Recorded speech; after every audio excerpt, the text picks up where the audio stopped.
Olá, sejam muito bem-vindos ao canal de Engenheiro Viajante. Eu sou o Pedro e vamos falar do assunto do momento, que é coronavírus. Estamos no ano de 2020 e o coronavírus é uma epidemia que vem assolando o mundo inteiro e queria falar um pouco sobre o país que eu moro, que é a Suécia. Muito tem sido falado sobre a Suécia, como que a Suécia tem adotado as medidas diferentes de outros países. Existe uma diferença bastante clara entre a abordagem que a Suécia tem adotado e a abordagem que outros países europeus têm adotado, que outros países do mundo têm adotado. Muita gente está falando que a Suécia tem sido um pouco negligente, inclusive alguns divulgadores científicos, como por exemplo o Átila, com quem eu respeito muito a opinião, com quem eu aprendi 95% do que eu sei sobre o coronavírus. Eu aprendi com as lives do Átila, alguns podcasts que ele tem participado, Nerdcast, Xadrez Verbal, com entrevistas, Roda Viva, em diversos veículos de imprensa, que o Átila está em todo lugar. Mas com relação à Suécia, eu tenho uma opinião bastante contrária que o Átila tem expressado nas últimas entrevistas, nas últimas lives que ele tem falado. Eu acho que a Suécia está indo num caminho um pouco mais virtuoso do que o Átila tem opinado. Mas vamos falar exatamente qual é a diferença da abordagem da Suécia com relação à abordagem de outros países. Muito tem se falado que a Suécia está almejando uma imunidade de rebanho. Isso não é verdade. Todas as autoridades suecas refutam essa afirmação. Não, a Suécia não procura uma imunidade de rebanho. É claro, todos os países têm a esperança de que um dia a população seja imunizada através também do contágio da doença, mas a Suécia não objetiva o contágio em massa para a imunização das pessoas. O objetivo da Suécia e o objetivo primário de todos os países é evitar o colapso do sistema de saúde. E esse sempre foi o objetivo da Suécia, e a Suécia tenta reduzir o contato social para evitar que o sistema de saúde colapse. Isso é o objetivo principal e o objetivo de todos os países sempre foi evitar o colapso do sistema de saúde, e a Suécia vem sido bem sucedida nesse objetivo principal. Alguns países não conseguiram fazer isso e por conta disso tiveram que adotar medidas muito mais drásticas, como o lockdown, como a Espanha, como a Itália, e a Suécia não precisou fazer isso ainda. E não há motivos para acreditar que a Suécia vai ter o seu sistema de saúde colapsado um dia. Agora vamos explicar. Alguns países que adotaram lockdown, muitos países adotaram lockdown bastante cedo, adotaram quarentenas bastante cedo para evitar o contágio da doença. Como mesmo explicado pelo próprio Átila, como diversos divulgadores científicos, existe uma tendência de que hajam ciclos de contágio da doença. Então, agora que alguns países já conseguiram superar a primeira onda de contágio, por exemplo, a Noruega, a Dinamarca, que eu vou falar bastante nesse vídeo, porque tem sido muito comparado com a Suécia, a própria Espanha, a Itália, agora nesse momento, que é começo de maio, esses países estão começando a reduzir as restrições de circulação das suas pessoas, porque o contágio já atingiu um nível bastante reduzido, evitando que o sistema de saúde sofra com uma pressão muito grande de pessoas sendo internadas a todo momento. Nesse momento, então, esses países estão aumentando a circulação de pessoas e, naturalmente, o número de casos, por conta disso, vai aumentar. Até que chegue um momento que esses países tenham que aumentar de novo as restrições. Então, existe uma tendência que hajam ciclos de contágio. Então, os países vão ter contágios cíclicos, vão entrar e sair de quarentena, como isso vem sendo dito por vários divulgadores, inclusive pelo próprio Átila. E isso é natural. As pessoas vão sair mais às ruas, vão se contaminar mais e vão aumentar o número de casos. Existe uma proporcionalidade clara entre o número de casos e a quantidade, o nível de restrição à circulação que você impõe à sua população. Existe uma proporcionalidade clara. Quanto mais restrição, menor o número de casos. Quanto menor a restrição, maior o número de casos. E isso é uma proporção bastante clara. Mas agora, a Suécia, ela também adota medidas de restrição. Várias medidas foram tomadas para evitar o contágio. Primeiramente foram proibidas aglomerações acima de 500 pessoas, posteriormente reduziram esse número para 50 pessoas somente, proibiram que houvessem filas em bares, impuseram que os restaurantes espalhassem mais os clientes dentro dos restaurantes. Então, se você for num restaurante, você vai ver que tem mesas que você não pode sentar para as pessoas ficarem mais espalhadas. Então, essas medidas foram tomadas e aumentaram o distanciamento social, e a principal medida que a Suécia tomou, que é simplesmente aconselhar a população a tomar cuidado, a lavar as mãos, a evitar sair de casa, a evitar nem evitar sair de casa. O governo sueco nem aconselhou as pessoas a não saírem de casa, mas sim aumentar o distanciamento social, se ficarem doentes, ficarem em casa, sim, tentar trabalhar de casa. Então, diversos aconselhamentos que o governo sueco passou à população. E aqui na Suécia, a população confia muito no governo.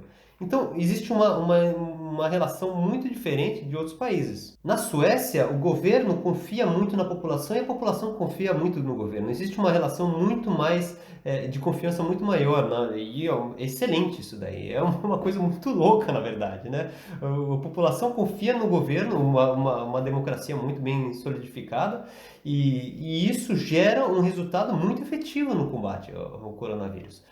Os números de contágio caíram muito por conta, principalmente, da confiança, da colaboração das pessoas. Então, o que isso gerou? Com isso, a Suécia conseguiu reduzir o número de contágio e efetivamente fazer aquilo que tem sido um mantra dessa epidemia, que é achatar a curva. A Suécia conseguiu efetivamente achatar a curva para que a curva passasse por baixo do limite do sistema de saúde. E isso a Suécia conseguiu fazer até agora e tem conseguido fazer, e nada leva a acreditar que a Suécia vá passar do limite do sistema de saúde e colapsar o sistema de saúde.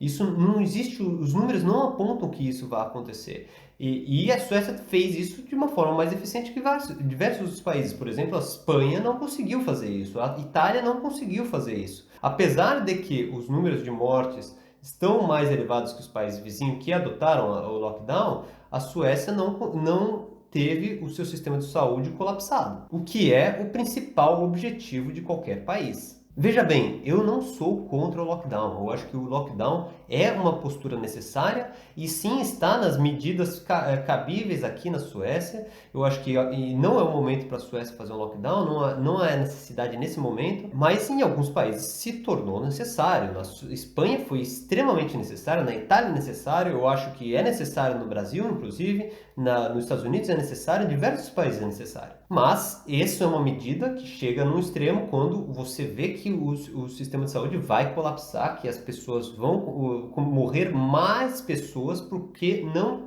tiveram atendimento de saúde adequado. Agora que o lockdown foi feito em outros países como a Noruega, Dinamarca, Espanha, Itália, em que se atingiu um nível de contágio bastante reduzido e que agora os países estão percebendo que podem abrir, estão efetivamente reduzindo as restrições. Agora na Dinamarca já estão abrindo as escolas, as pessoas já podem circular na Espanha de alguma certa forma, e esses países estão abrindo. Então vão haver ciclos de contágio. A Suécia, ao invés de chegar nesse ciclo de contágios e lockdown e sem lockdown, ela simplesmente achou um nível de distanciamento social que fosse sustentável, em que ao longo prazo a Suécia consiga manter a curva abaixo da capacidade do sistema de saúde, oferecendo atendimento de saúde para toda a população, sem que ocorra aquelas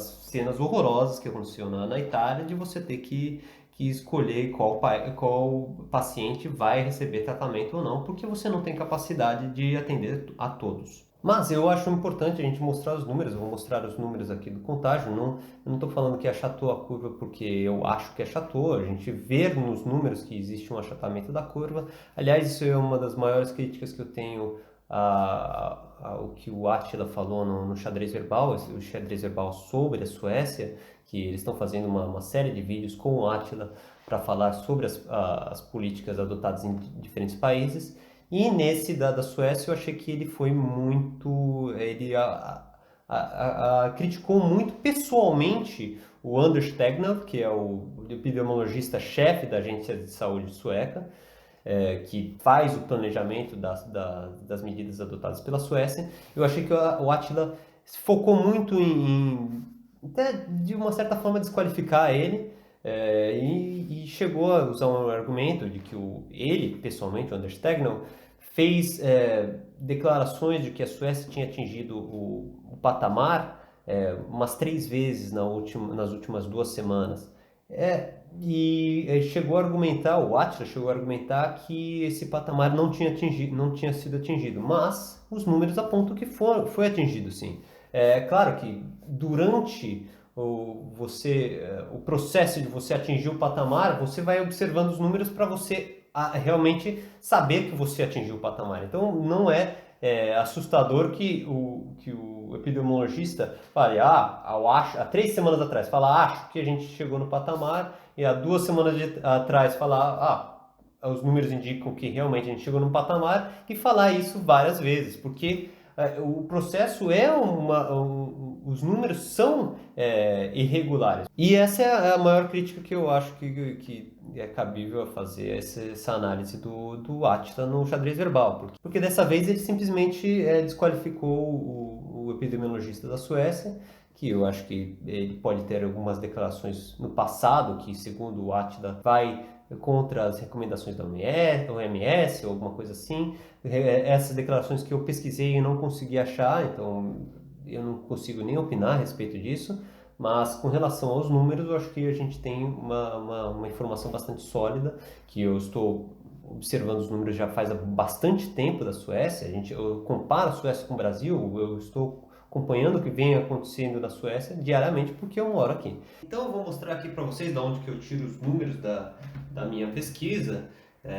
Esse daqui é o nome da agência de saúde, eu vou pegar o nome em português para falar direitinho para vocês. É a Autoridade Nacional de Saúde Pública, e no site deles, eles que fazem todo o planejamento das estratégias do país para o combate do coronavírus, que é aonde trabalha o epidemiologista-chefe Anders Tegnell, e eles têm aqui o site onde divulgam os números. Tem uma interface bonitinha aqui para a web, que geralmente eu não olho muito para esse gráfico, mas aqui mostra todas as regiões, é uma interface bem legal. Mas geralmente o que eu faço é baixar um Excel que eles disponibilizam aqui com todas as informações.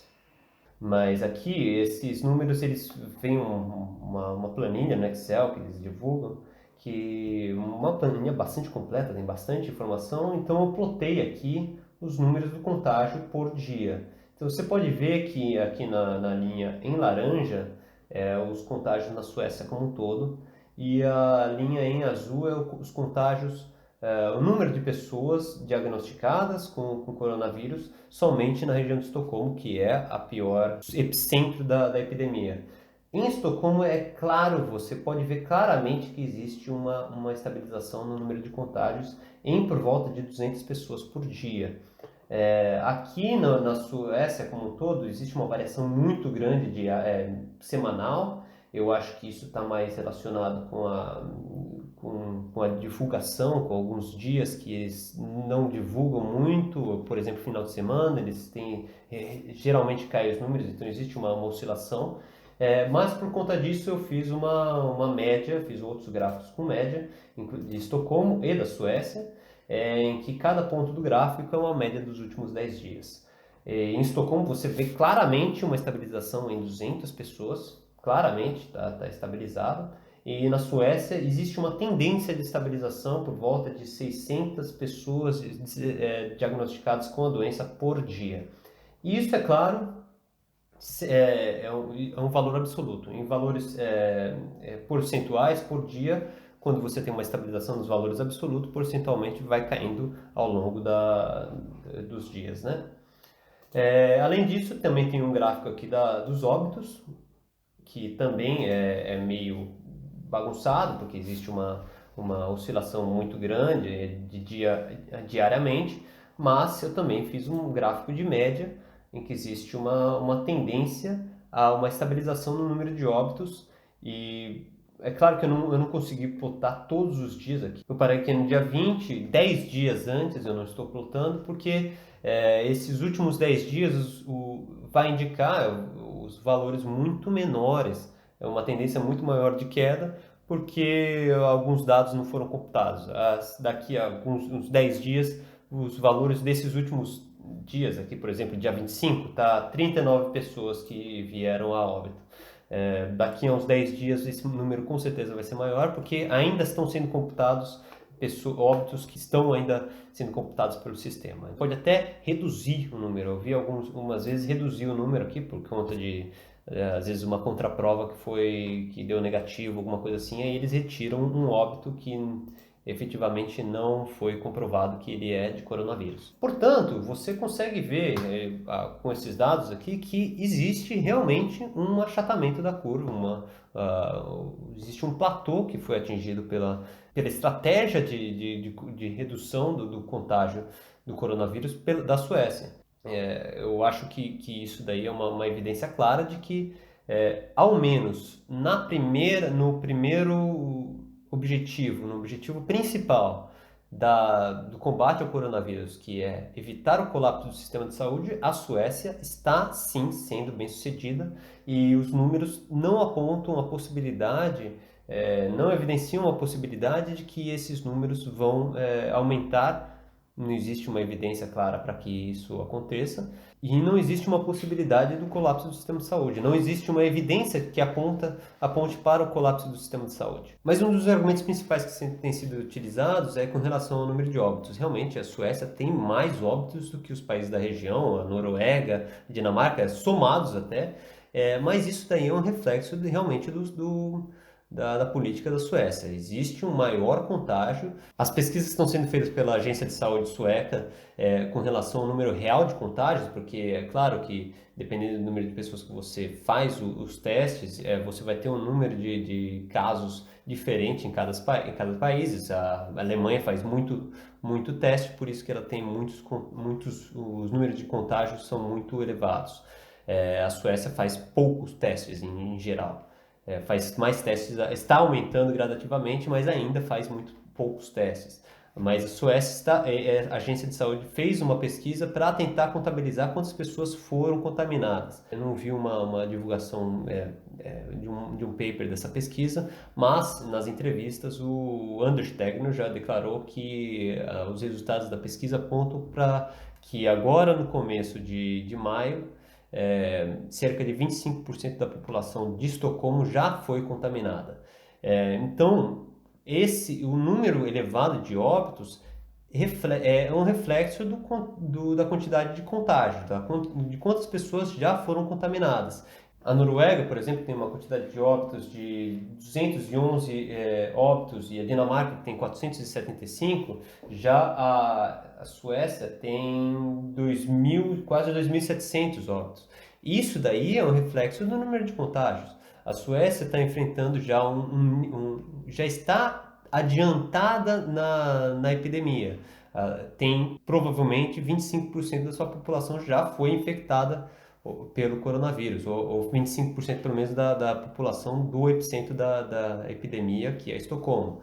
E isso gera um número maior de óbitos, porque percentualmente cerca de 1% das pessoas vêm a falecer quando contraem essa doença. Quando esses países estiverem nesse estágio da epidemia, que a Suécia já atingiu anteriormente, eles vão ter um número de óbitos por milhão de habitantes semelhante. Simplesmente porque eles ainda não atingiram essa quantidade de contágios. Agora, para finalizar também, é uma falácia dizer que a Suécia não está alinhada com as recomendações da Organização Mundial da Saúde. A Suécia está alinhada, as declarações do governo sueco são alinhadas com a OMS e recentemente teve uma entrevista, acho que agora no dia 30, conforme a notícia que eu vejo aqui, uma declaração do Michael Ryan, que é o diretor executivo da OMS, declarando que a Suécia está sim em sintonia com a OMS. Vou até traduzir aqui a declaração do diretor executivo da OMS. Traduzindo aqui mais ou menos no sentido, ele fala que eu acho que existe uma percepção de que a Suécia não está colocando medidas de controle da doença para a doença se espalhar. E fala, nada poderia ser mais distante da verdade. A Suécia colocou medidas fortes de combate, medidas de combate à doença através do distanciamento social e aumentando a capacidade do sistema de saúde. Basicamente foi isso que ele falou. Isso daí é uma declaração do Michael Ryan, que é o diretor executivo da OMS, novamente, durante uma entrevista coletiva na OMS, ao lado do diretor-geral da OMS, o Tedros, agora esqueci o nome dele, Tedros, não sei das quantas. Então, a OMS está sim em sintonia com a Suécia. A Suécia está sim em sintonia com a OMS. Então, eu acho que tudo isso daí explica que a Suécia realmente não está sendo negligente, é uma postura diferente. Novamente, eu vou ressaltar que eu não sou contra o lockdown, quarentena. Isso são medidas que são necessárias em alguns países, dependendo da circunstância. E pode ser necessário na Suécia se por um acaso os números começarem a subir vertiginosamente, o que não parece que vai acontecer. Então, se vocês discordam, coloquem aí no comentário, vamos debater esse assunto. Eu acho que não é uma resposta simples, não é uma questão simples. Novamente, eu não sou um especialista, eu sou um engenheiro, não sou epidemiologista, mas a gente está debatendo esse assunto com a sociedade. Eu acho que todos têm uma opinião a dar. Eu tenho uma opinião de alguém que está vivendo na Suécia, eu acho que é relevante. Mas enfim, coloquem aí no comentário o que vocês acham. Se vocês gostaram do vídeo, dão um like e se inscrevam no canal se vocês não conhecem. Eu vou ver se eu faço mais vídeos agora, talvez sobre esse assunto e sobre os outros assuntos relevantes do canal. E vamos ver. Até mais. Falou, pessoal!